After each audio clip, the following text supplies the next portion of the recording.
أعوذ بالله من الشيطان الرجيم بسم الله الرحمن الرحيم يا أيها الذين آمنوا إذا تداينتم بدين إلى أجل مسمى فاكتبوه وليكتب بينكم كاتب بالعدل ولا يأب كاتب أن يكتب كما علمه الله فليكتب وليملل الذي عليه الحق وليتق الله ربه ولا يبخس منه شيئا فإن كان الذي عليه الحق سفيها أو ضعيفا أو لا يستطيع أن يمل هو فليملل وليه بالعدل واستشهدوا شهيدين من رجالكم فإن لم يكونا رجلين فرجل وامرأتان ممن ترضون من الشهداء أن تضل إحداهما فتذكر إحداهما الأخرى ولا يأبى الشهداء إذا ما دعوا ولا تسأموا أن تكتبوه صغيرا أو كبيرا إلى أجله ذلكم أقسط عند الله وأقوم للشهادة وأدنى ألا ترتابوا إلا أن تكون تجارة حاضرة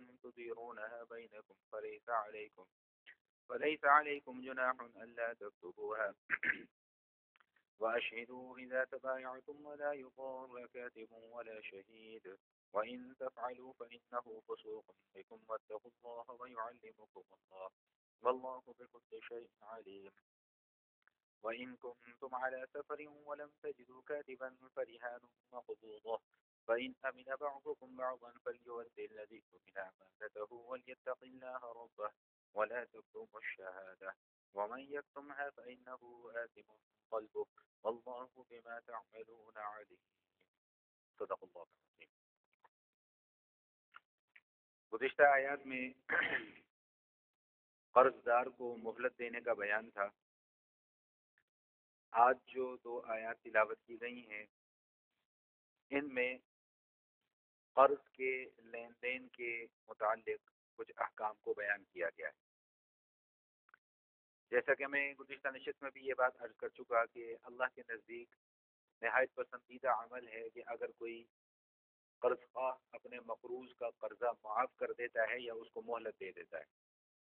چنانچہ احادیث میں اس کی بڑی فضیلت بیان کی گئی ہے اور یہ بات بھی ہم پڑھ کر آ چکے ہیں کہ قرض کو صدقے سے تعبیر کیا گیا ہے کہ جتنا ثواب صدقہ دینے کا ہے اتنا ہی ثواب کسی کو قرض دینے کا یا قرض دے کر معاف کر دینے کا ہے. چنانچہ رسول اللہ صلی اللہ تعالی وسلم کا فرمان عالی شان ہے جس کا مفہوم ہے ارشاد فرمایا کہ جو شخص تم میں سے یہ چاہتا ہے کہ کل قیامت کے دن کی سختیوں سے اور تنگیوں سے بچ جائے اسے چاہیے کہ اپنے مقروض کا قرضہ معاف کر دیں. تو اور بھی احادیث ہیں اس حوالے سے جو کہ میں گزشتہ نشست میں عرض کر چکا ہوں. اب یہ جو ہم نے 2 آیات پڑھی ہیں سورہ بقرہ کی ان میں سے جو پہلی آیت ہے یہ الفاظ اور حروف کے اعتبار سے قرآن کریم کی سب سے بڑی آیت. الفاظ اور حروف کے اعتبار سے قرآن کریم کی سب سے طویل اور سب سے بڑی آیت ہے اور اس آیت کے اندر اللہ تعالیٰ نے قرض کے لین دین کے معاملات کو اور احکام کو بیان کیا ہے. ترتیب وار ہم ان احکام کو پڑھ لیتے ہیں. کوئی زیادہ اس کے اندر مشکل مسائل بھی نہیں ہے اور کوئی زیادہ لمبی چوڑی تقریریں بھی نہیں ہیں اس لیے میں مختصراً چند باتیں یہاں پر عرض کر دوں. سب سے پہلی بات تو یہ بتلائی کہ یا ایھا الذین آمنوا اذا تداینتم بدین الی اجل مسمى فاکتبوہ کہ اہل ایمان جب تم آپس میں کوئی قرض کا لین دین کرتے ہو تو اس سے یہ معلوم ہوا کہ قرض کا لینا اور دینا دونوں جائز ہیں. اگر جائز نہ ہوتا تو اس کو پہلے ہی منع کر دیا جاتا. فرمایا کہ جب تم قرض کا لین دین کرتے ہو تو اب اس میں سب سے پہلا حکم یہ ہے کہ الی اجل مسمى فاکتبوہ کہ جب قرض کا لین دین کرو تو ایک تو اس میں پہلا حکم یہ ہے کہ اس کی مدت متعین کر دو اور دوسرا حکم یہ ہے کہ اس کو لکھو. اب یہ جو مدت متعین کرنے کا معاملہ ہے اس مدت متعین کرنے کا طریقہ کار یہ ہے کہ جس آدمی نے قرض ادا کرنا ہو وہ یہ کہہ دے کہ بھئی میں فلاں مہینے کی فلاں تاریخ کو یہ قرض آپ کو لوٹا دوں گا. یہ تو متعین مدت ہے. لیکن اگر کوئی ایسا یوں کہے کہ جی جب میرے پاس پیسے آ جائیں گے تب میں آپ کو قرض یہ واپس لوٹا دوں گا یا فلاں میرا اگر کام ہو گیا تو تب میں آپ کو یہ قرض واپس لوٹا دوں گا, تو یہ معین مدت نہیں ہے. معین یہ ہے کہ تاریخ یا مہینہ جو بھی چیز ہے وہ مقرر کر لیا جائے تو, اور دوسری چیز یہ کہ اس کو لکھ لیا جائے. یہ جو لکھنے کے متعلق حکم آیا ہے، تمام کے تمام مفسرین یہ فرماتے ہیں کہ یہ فرض یا واجب نہیں ہے لکھنا، اس کو فرض یا واجب نہیں ہے، یہ استحبابی امر ہے، یعنی مستحب ہے، پسندیدہ کام ہے کہ لکھ لیا جائے. اور اس کی وجہ آگے بیان کی جا رہی ہے کہ کیوں لکھ لیا جائے. اس لیے لکھ لیا جائے کہ خدا نہ خواستہ کل کلاں کو اگر کوئی جھگڑا یا کوئی نزاع کی کیفیت پیدا ہو جاتی ہے تو وہ تحریری ثبوت جو ہے وہ فریقین کے پاس ہونا چاہیے. اس لیے اس کا حکم یہ دیا گیا کہ اس کو لکھ لیا کرو. اب یہاں پر یہ دیکھیے کہ جیسا کہ میں اکثر یہ بات عرض کیا کرتا ہوں کہ یہ دین اسلام کی ایک اس کا حسن ہے اور اس کی ایک خوبصورتی ہے کہ معاشرتی احکام کو بھی کتنا کھول کھول کر واضح انداز کے اندر بیان کیا جا رہا ہے. دنیا کے اندر کوئی اور مذہب ایسا نہیں ہے کہ جس میں لین دین کے، خرید و فروخت تک کے احکام اور مسائل کو بیان کیا گیا ہو. یہ واحد صرف دین اسلام کی خصوصیت ہے کہ جس میں ہدایت اپنے اتنے عروج تک پہنچ چکی ہے کہ زندگی کا کوئی ایسا شعبہ نہیں ہے کہ جس کے متعلق آداب اور احکام اور اس کا طریقہ کار ہمیں بیان نہ کر دیا ہو. تو اس حوالے سے پہلے دو حکم یہ آ گئے. اب تیسرا حکم کہ یہ لکھنے والا جو معاملہ ہے یہ کون لکھے اور کون لکھوائے. تو اس میں یہ مسئلہ قرآن کریم نے یہاں پر بیان کیا ہے کہ لکھوانے کی ذمہ داری مقروض کے اوپر ہے. جس نے قرض ادا کرنا ہے اس کی ذمہ داری ہے کہ وہ تحریر خود لکھے یا کسی سے لکھوائے. اور اگر کسی سے لکھوائے یا خود لکھے، دونوں صورتوں میں عدل اور انصاف کے تقاضوں کو پورا کرے. ایسا نہ ہو کہ قرض تو اس کے ذمہ 1 لاکھ ہے، لکھوائے وہ 50,000. دھوکہ نہ کرے. یہ دھوکہ دین کے اندر اس کو پسند نہیں کیا گیا. حدیث شریف میں آتا ہے، ترمذی شریف کی حدیث ہے، جناب رسول اللہ صلی اللہ علیہ وسلم نے ارشاد فرمایا ملعون من ضار مؤمنا او مکر به، کہ اللہ تعالیٰ کی لعنت ہے ایسے شخص کے اوپر جو کسی مومن کو نقصان پہنچاتا ہے یا اس کو دھوکہ دیتا ہے.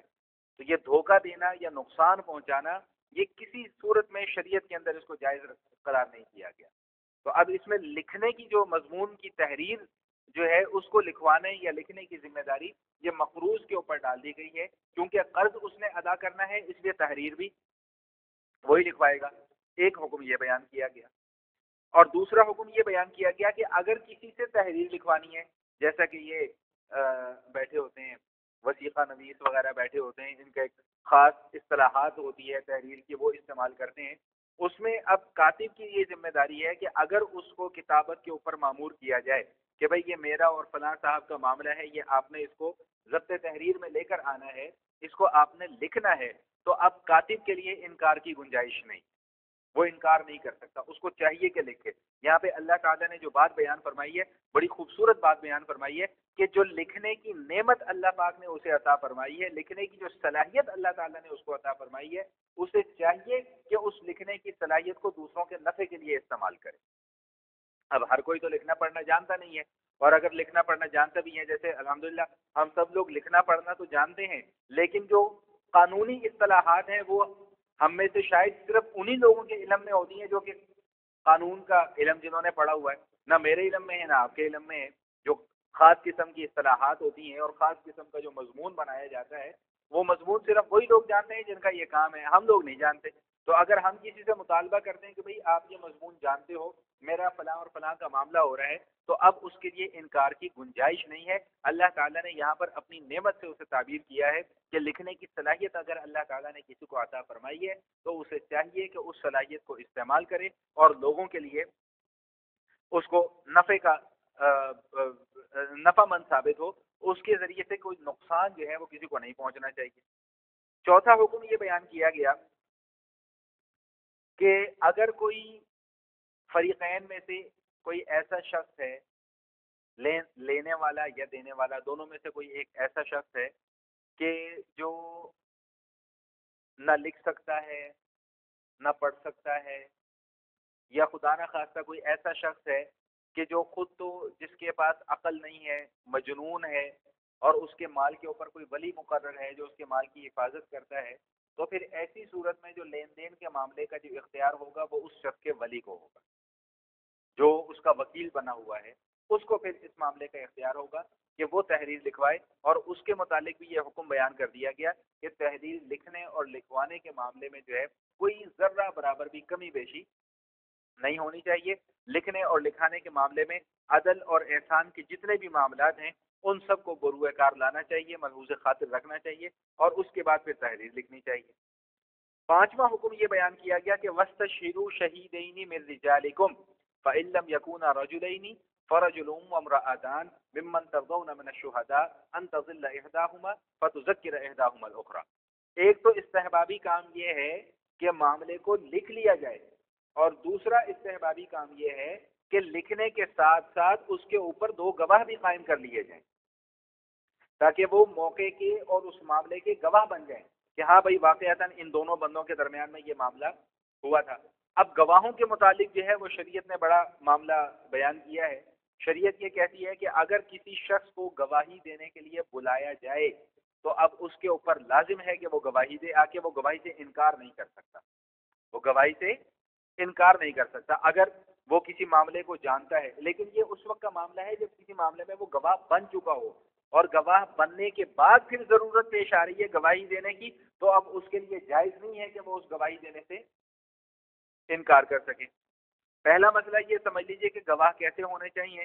یہاں پہ جو لفظ آ رہا ہے وَاسْتَشْهِدُوا شَهِيدَيْنِ مِن رِجَالِكُمْ، تم میں سے ہی ہونے چاہیے. تو اس سے فقہا نے یہ مسئلہ مستنبط کیا ہے، مفسرین نے مسئلہ مستنبط کیا ہے کہ بھائی جو گواہ ہیں سب سے پہلی بات یہ کہ وہ کیا ہونے چاہیے، مسلمان ہونے چاہیے. مسلمانوں کے معاملے میں گواہ کون ہونے چاہیے؟ مسلمان ہونے چاہیے، عاقل ہونا چاہیے، بالغ ہونا چاہیے، سمجھدار ہونا چاہیے. کیونکہ آگے آ رہا ہے ممن ترضون من الشہداء، جس کے اوپر فریقین راضی ہو جائیں، جن گواہوں کے اوپر فریقین کو اعتماد ہو کہ بھئی یہ بندہ نیوٹرل ہے، یہ کوئی جانبدارانہ رویہ اختیار نہیں کرے گا، ایسے دو شخصوں کو جو ہے وہ گواہ منتخب کر لینا چاہیے. اور اگر دو مرد نہیں مل رہے ہیں تو ایک مرد اور دو عورتیں، ایک مرد اور دو عورتیں. اب یہاں پر یہ مسئلہ سمجھ لیجئے کہ اب قرآن کریم نے صرف اس موقع پہ گواہ کا معیار اور گواہ کے اصول متعین فرما دیے ہیں.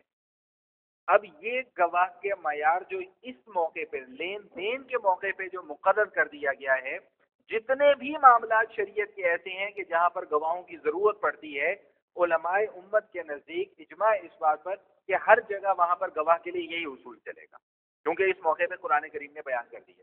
اکثر یہ لوگ جدت پسند جو ہیں وہ اس چیز کا انکار کرتے ہیں، نہیں جی نہیں، وہ تو قرآن نے صرف اس موقع کے لیے بیان کیا، لین دین کے معاملے کے لیے بیان کیا، لہٰذا کہیں اور یہ اصول چل نہیں سکتا. تو اگر کہیں اور یہ اصول چل نہیں سکتا تو پھر کہیں اور کے لیے شریعت علیحدہ سے احکام کیوں نہیں بیان کرتی؟ سمجھ میں آ رہی ہے بات؟ جب جیسے نکاح ہے، نکاح کے متعلق فرمایا کہ بھئی دو گواہ شرط ہیں، دو گواہ شرط ہیں. اب وہاں پر تفصیل نہیں بیان کی گئی کہ یہ گواہ مرد ہونے چاہیے یا عورتیں ہونی چاہیے. تو اب وہاں پر یہ والا اصول لاگو ہوگا کہ جس طرح یہاں پر دو مردوں کی گواہی ضروری ہے، اسی طرح نکاح کے معاملے میں بھی دو مردوں کی گواہی ضروری ہے. کیوں؟ اگر یہ والا اصول وہاں پر نہ چل رہا ہوتا تو وہاں پر شریعت پھر گواہوں کی علیحدہ سے کیٹیگری بیان کر دیتی کہ بھئی یہاں پر گواہ اس طرح کے ہونے چاہیے. تو ہمیشہ سے یہ بات ذہن میں رکھیے گا کہ قرآن اور حدیث ہمیشہ کسی بھی مسئلے کے اوپر اصول کو بیان فرماتے ہیں، اور پھر آگے جتنے بھی مسائل آتے ہیں وہ سارے کے سارے انہی اصولوں کے اوپر متفرع ہوتے ہیں.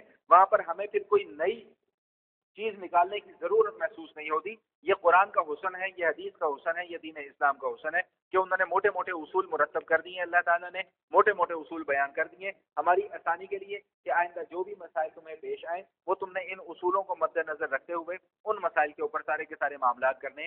ہاں البتہ صرف ایک معاملہ ایسا ہے، زنا کا معاملہ ایسا ہے کہ وہاں پر شریعت نے 4 گواہوں کی شرط لگائی ہے.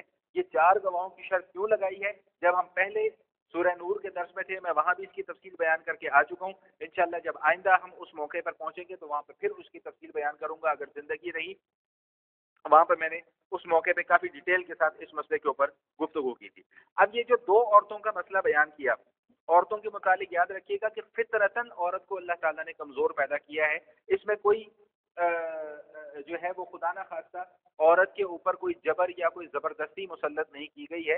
فطرتاً اللہ تعالیٰ نے اس کے اندر کمزوری رکھی ہے. کیوں؟ اس لیے کہ اللہ تعالیٰ نے عورت کو باہر کے کاموں کے لیے پیدا کیا ہی نہیں.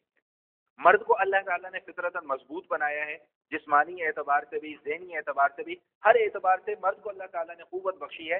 کیوں؟ اس لیے کہ اس کی ذمہ داریاں زیادہ ہیں.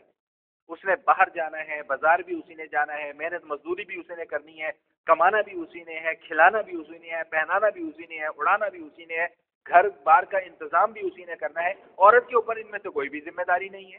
عورت کی ذمہ داری صرف اتنی ہے کہ اس نے اپنی چار دیواری کے حدود کے اندر رہتے ہوئے اپنے گھر کو بنانا اور سنوارنا ہے.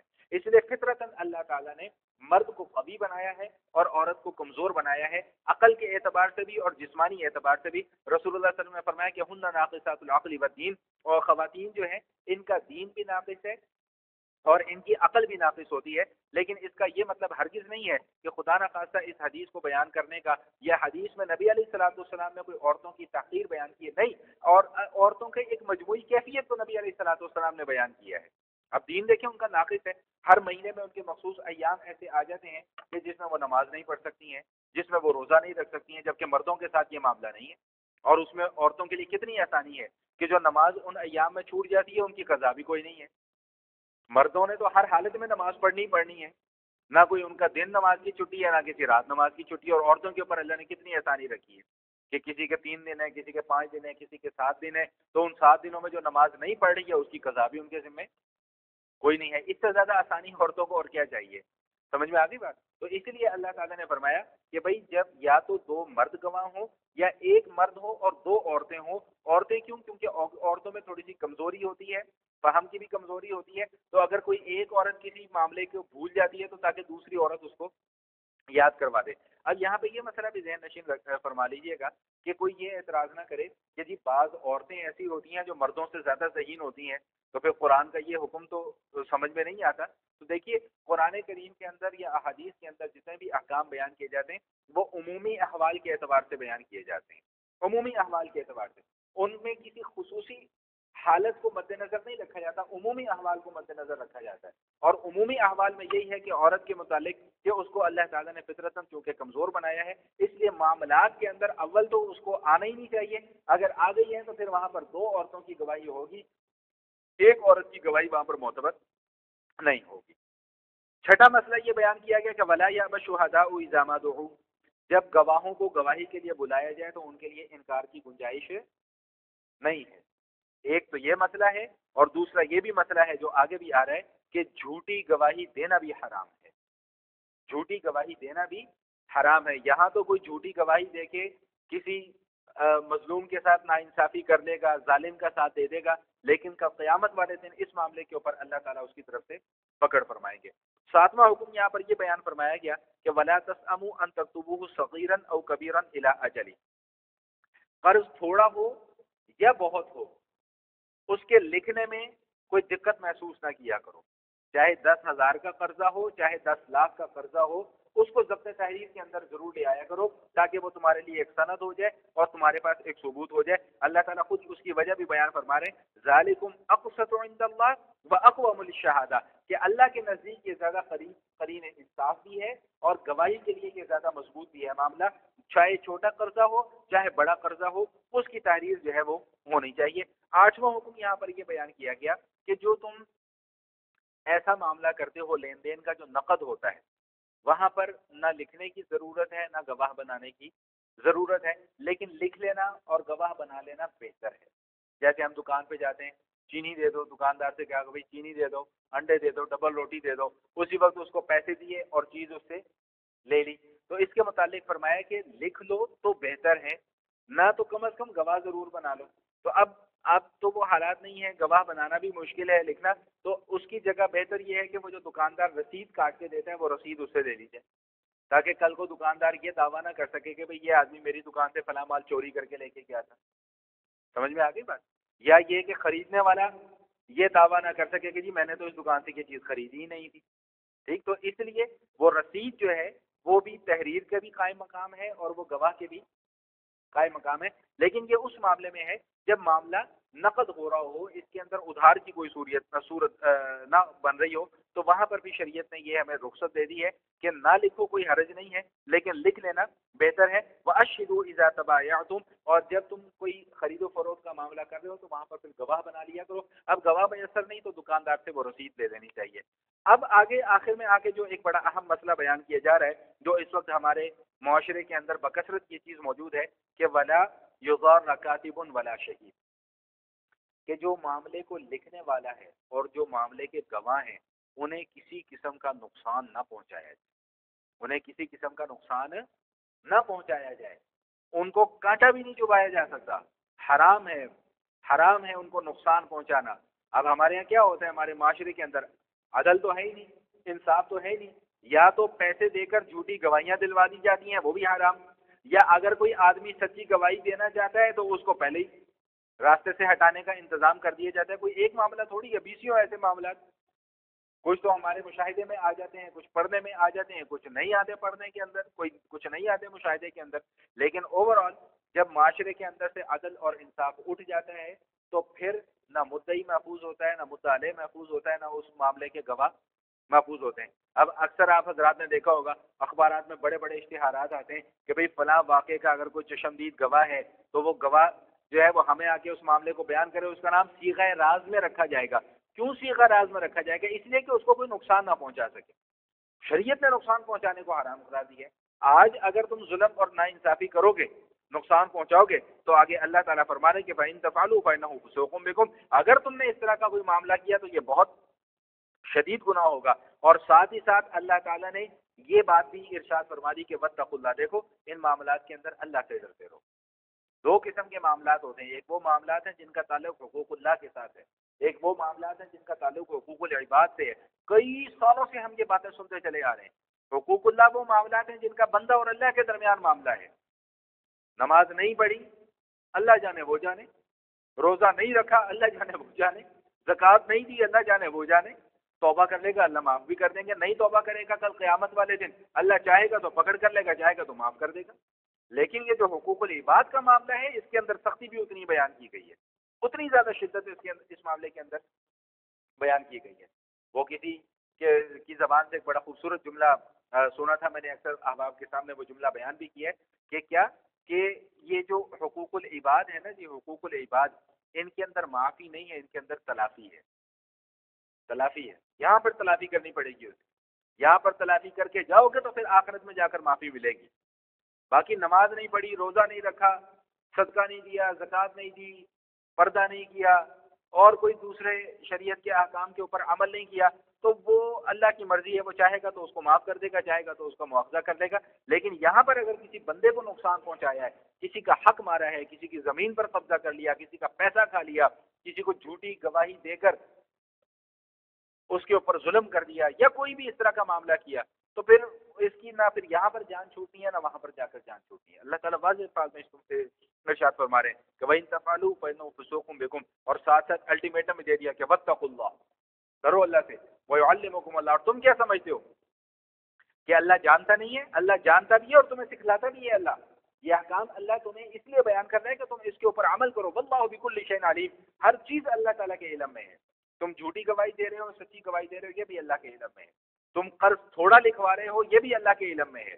تم قرض خواہ کے ساتھ دھوکہ کر رہے ہو، یہ بھی اللہ کے علم میں۔ دیکھیں اب کیسا خوبصورت ربط بن گیا کہ پچھلی آیات میں قرض کو معاف کرنے کے حوالے سے، قرض دار کو مہلت دینے کے حوالے سے ثواب اور اجر بیان کیا گیا، تو اب کوئی یہ نہ سمجھے کہ جی میرے لیے تو اللہ تعالیٰ نے کھلی چھٹی دے دی ہے۔ نہیں نہیں نہیں، یہاں پہ آ گیا واللہ بکل شیء علیم، نہیں، تمہاری جان خلاصی نہیں ہو سکتی۔ اور یہ حدیث بھی میں نے آپ کے سامنے بیان کر دی تھی گزشتہ نشست میں کہ اگر کوئی آدمی، مفہوم ہے، اللہ تعالیٰ کمی بیشی معاف فرمائے، کہ اس نیت سے قرض لیتا ہے کہ میں نے قرض یہ واپس کرنا ہی نہیں ہے، تو وہ فرمایا کہ کل قیامت والے دن جب وہ اللہ کے حضور پیش ہوگا تو وہ اس حالت میں پیش ہوگا جیسے چور اللہ کی حالت میں پیش ہوتا ہے، یعنی اللہ کی نظر میں اس کا جرم اور چور کا جرم جو ہے وہ برابر ہوگا۔ باقی گزارشات انشاءاللہ ہم کل کی نشست میں پڑھیں گے۔ باخر دعوانا الحمدللہ رب العالمین۔